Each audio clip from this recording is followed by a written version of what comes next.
Buenos días, jóvenes estudiantes. Vamos a hacer un breve repaso para la materia de Historia de México, tercer grado de secundaria. Primero que nada, veremos cuáles son los aprendizajes esperados, que son los siguientes. Primero, identificar a los caudillos de la Revolución Mexicana, sobre todo identificar los nombres, sobrenombre y los logros de cada uno de ellos. El segundo aprendizaje esperado es conocer los logros de la presidencia de Lázaro Cárdenas, sobre todo haciendo énfasis en la reforma agraria y lo que se conoce como la Revolución Verde. Entonces, iniciamos con el primer aprendizaje esperado. Todo comenzó cuando el presidente Porfirio Díaz Mori, después de haberse reelegido muchas veces, hizo una entrevista a un periodista de Estados Unidos llamado James Krillman. En esa entrevista, él comentó de que ya no se iba a volver a reelegir, que ya sentía que México estaba preparado para seguir por sí solo el proceso de la democracia. Muchos aplaudieron la decisión del presidente Porfirio Díaz y esperaban que cumpliera lo que había dicho. Esa entrevista no solamente se produjo en periódicos norteamericanos, sino que también se duplicaron al idioma español y salieron en los periódicos de la República Mexicana. Desafortunadamente, Porfirio Díaz se desdijo de lo que había dicho y se volvió a proclamar como candidato a la presidencia de la República Mexicana. Obviamente el pueblo mexicano se enojó por lo que estaba sucediendo. Y es en ese momento cuando sale a la historia otro personaje importante llamado Francisco I. Madero. Francisco I. Madero era hijo de personas muy adineradas. Él podría haber estado tranquilo en Estados Unidos porque vivía allá, pero estaba preocupado por todo lo que estaba pasando en México y no se le hacía justo que Porfirio Díaz se volviera a reelegir. ¿Por qué? Porque Porfirio Díaz, cuando inició sus mandatos presidenciales, estaba haciendo un buen cambio para México. Trajo la industria del ferrocarril, dio la apertura a los extranjeros, pero desafortunadamente Porfirio Díaz también, la otra cara de la moneda fue que a él le pareció estupendo todo lo que estaban haciendo los extranjeros y se dedicó a apoyar a los extranjeros en lugar de apoyar a los mexicanos. Entonces, en las clases sociales, en la pirámide de clases sociales, la base, que eran los campesinos, para ellos no había beneficio, solamente el beneficio era para la aristocracia que estaba en la punta de la pirámide. Y eso tampoco lo iba a permitir Francisco I. Madero. Francisco I. Madero lanza lo que se conoció como el Plan de San Luis. En el Plan de San Luis hace referencia a que los mexicanos tomen las armas el 20 de noviembre de 1910, fecha obviamente de nuestra Revolución Mexicana. Y obviamente sacan también a un vicepresidente llamado José María Pino Suárez, y entre los dos estaban encaminados a sacar adelante a nuestro querido México. Desafortunadamente, hay otro personaje llamado Victoriano Huerta. Victoriano Huerta se lía con Estados Unidos para mandar a asesinar a Francisco I. Madero y a José María Pino Suárez en un evento llamado el Cuartelazo, que duró 12 días, lo que se conoce también como la Decena Trágica. En ese momento, cuando él asesina a Madero y a José María Pino Suárez, creen que la revolución había terminado, pero no, se equivocan. ¿Por qué? Porque al morir Madero, automáticamente Huerta se proclama como presidente de México, y es precisamente cuando vienen a desconocerlo porque se hacen nuevas elecciones, y en estas elecciones sale otro personaje llamado Venustiano Carranza. Venustiano Carranza, si no hubiese sido por él, no tendríamos la Constitución de 1917. En esta Constitución, como ya lo habíamos visto anteriormente, en la Convención de Aguascalientes, él mandó a buscar varios gobernadores de México para hacer la Constitución.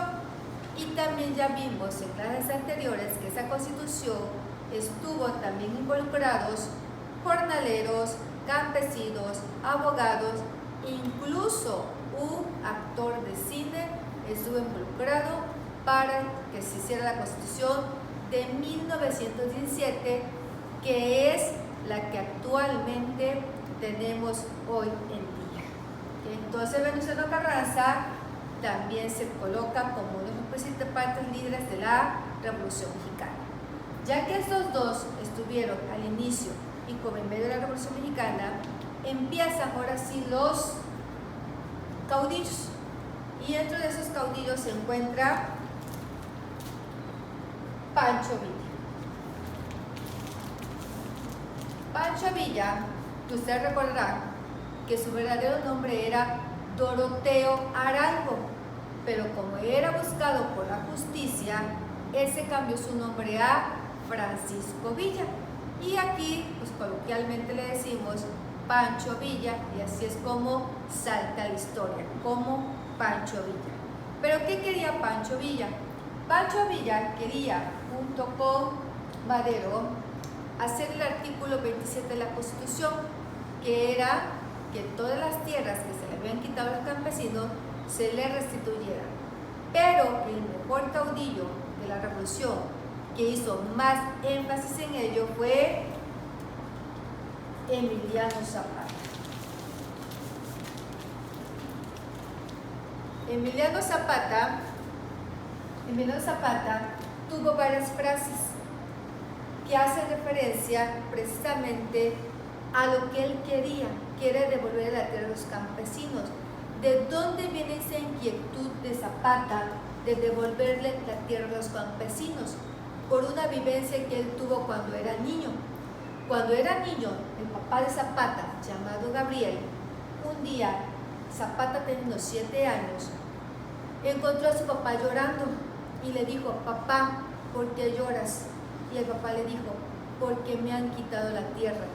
Y Emiliano, de 7 años, le dijo: papá, no te preocupes, cuando yo sea grande te la voy a devolver. Y no solamente se preocupó por devolver la tierra a sus padres, sino también se preocupó por devolver la tierra a todos los campesinos y jornaleros de aquella época. Entonces, Emiliano Zapata, inclusive este año, 2020, se conmemora la muerte de este gran caudillo revolucionario. Se van a hacer muchísimos eventos en la Ciudad de México porque es uno de los pocos, al igual que Villa, que a pesar de que tuvieron gran influencia en la Revolución Mexicana, no se sirvieron para ellos, sino sirvieron a quién, al pueblo mexicano. Esa es la grandeza tanto de Villa como de Emiliano Zapata. ¿Okay? También tenemos a otro caudillo revolucionario llamado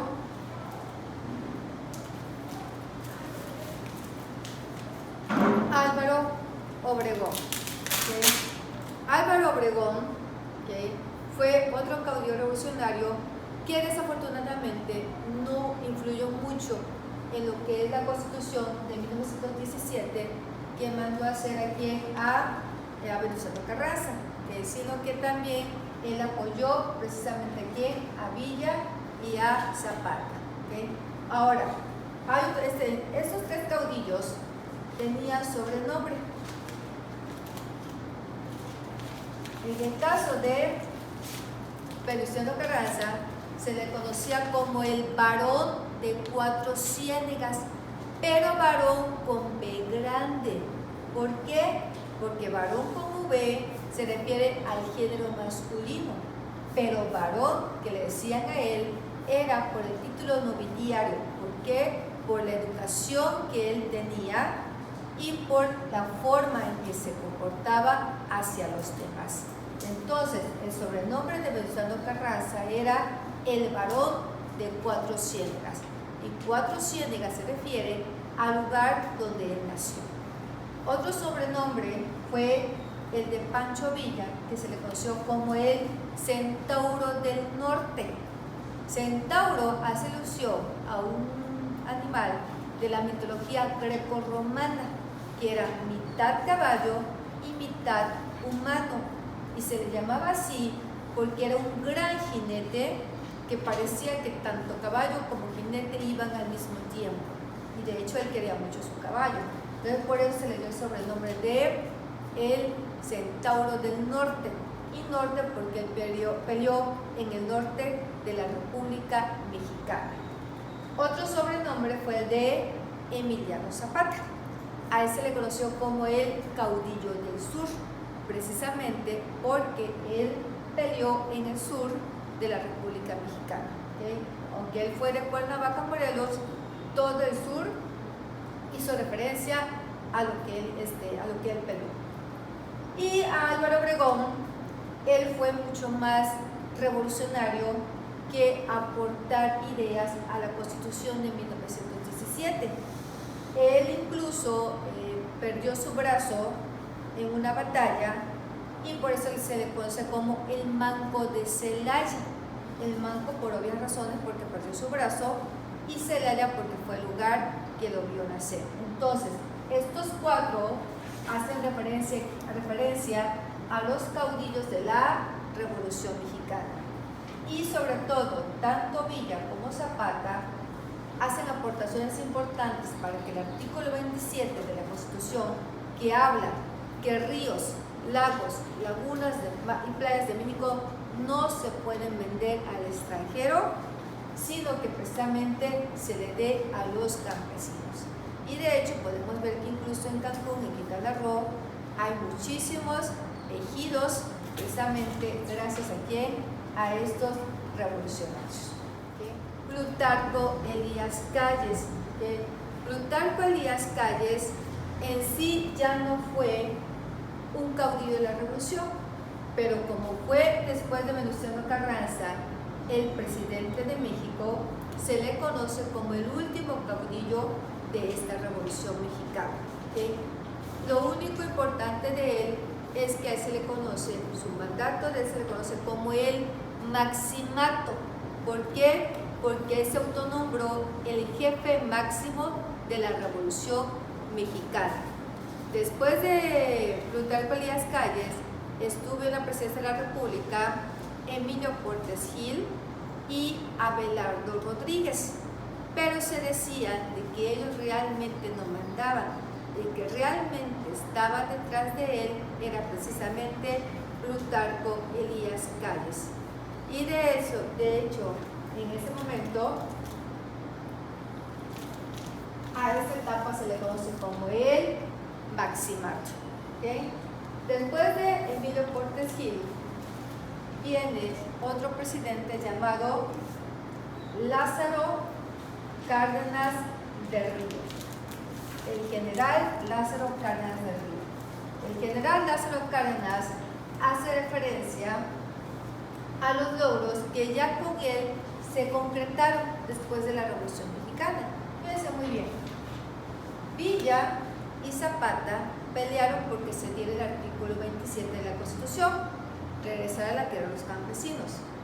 Vino Plutarco Elías Calles y no hizo nada. Vino Emilio Portes Gil, tampoco hizo nada. Y Abelardo Rodríguez tampoco se inmiscuyó en estos asuntos, hasta que llegó a la presidencia el general Lázaro Cárdenas del Río. Él sí hizo por lo que tanto pelearon estos caudillos, que fue modificar el artículo 27 de la Constitución, y también que se devolviera la tierra a los verdaderos dueños, que eran los campesinos.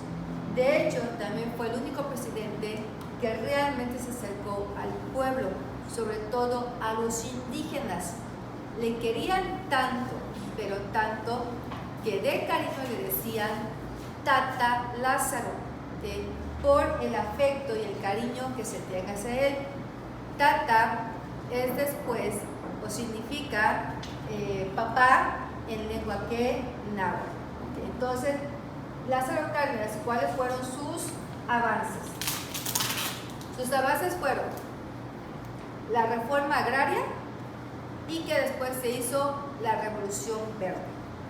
¿Qué es la reforma agraria? Que de hecho van a tener una actividad sobre la reforma agraria. La reforma agraria es precisamente eso, apoyar a los campesinos a tener mayor provecho de sus tierras. ¿De qué manera? Dándole crédito a los campesinos para que ellos pudieran comprar tecnología y obviamente que labrar su tierra. Y la Revolución Verde, que es también prácticamente lo mismo, que los campesinos se les diera crédito para que ellos sembraran. ¿Qué era lo que sembraban los campesinos? Los campesinos sembraban hortalizas y también sembraban jitomate, algodón, frijol y maíz. Entonces, repito, hasta mucho tiempo después se da lo que es la presidencia de Lázaro Cárdenas y por fin ya la Constitución se hace justicia, como se dice, a lo que es la revolución, que fue la revolución de la tierra de los campesinos. Entonces, chicos, fíjense muy bien, incluso aquí ya se hizo una línea del tiempo, con presidentes como Porfirio Díaz, Francisco Madero, Venustiano Carranza, Plutarco Elías Calles, terminando con Lázaro Cárdenas. Entonces, como podemos ver aquí, ya se hizo una línea del tiempo y también se cumplieron los aprendizajes esperados. ¿Por qué? Porque el primero dice identificar a los caudillos de la Revolución Mexicana, que son desde Francisco I. Madero, pasando por Venustiano Carranza, Pancho Villa y Emiliano Zapata. ¿Por qué Plutarco Elías Calles no? A pesar de que se le conoce como el jefe máximo de la Revolución Mexicana, él realmente no participó en ella, sino fue después, y por eso incluso su mandato después de él se le conoce como el maximato. Recapitulemos, jóvenes. Entonces, Madero inicia la Revolución Mexicana. Venustiano Carranza realiza la Constitución de 1917. Pancho Villa, Emiliano Zapata, se unen los dos, uno en el norte y otro en el sur, para apoyar a las huestes constitucionalistas de Venustiano Carranza. Recuerden también los sobrenombres de cada uno de ellos. Recuerden, Venustiano Carranza, el varón de Cuatro Ciénegas. Pancho Villa, el centauro del norte. Y Emiliano Zapata, el caudillo del sur. Y aquí complementamos estos, los identificamos los caudillos de la Revolución Mexicana. Y el segundo aprendizaje esperado es conocer los logros de la presidencia de Lázaro Cárdenas del Río. Uno de ellos fue la reforma agraria, que se inserta en el artículo 27 de la Constitución, y la Revolución Verde, cuando se le da apoyo a los campesinos para que realicen hacer sus cultivos, no solamente de maíz y de frijol, sino hortalizas y demás frutos y verduras que afortunadamente nuestra tierra nos dará. Otro logro también de Lázaro Cárdenas, que aunque no es parte de la Constitución, pero también es uno de sus logros, es obviamente la expropiación petrolera. Recuerden de que antes los extranjeros eran los dueños de las plataformas petroleras, y Lázaro Cárdenas fue el que dijo: no, si el petróleo está en México, debe de ser de los mexicanos, y hizo la expropiación petrolera. Yo ya les había comentado anteriormente de que Lázaro Cárdenas pidió apoyo de todo el pueblo mexicano para pagarle a los extranjeros las plataformas petroleras. Y de esta manera realiza la expropiación petrolera para que el petróleo sea de nosotros. Buenos jóvenes, me despido, buena suerte, cuídense mucho y no olviden mandar todas las actividades y que cualquier duda estamos en línea para despejar precisamente, valga la redundancia, cualquier duda que ustedes puedan tener. Cuídense mucho.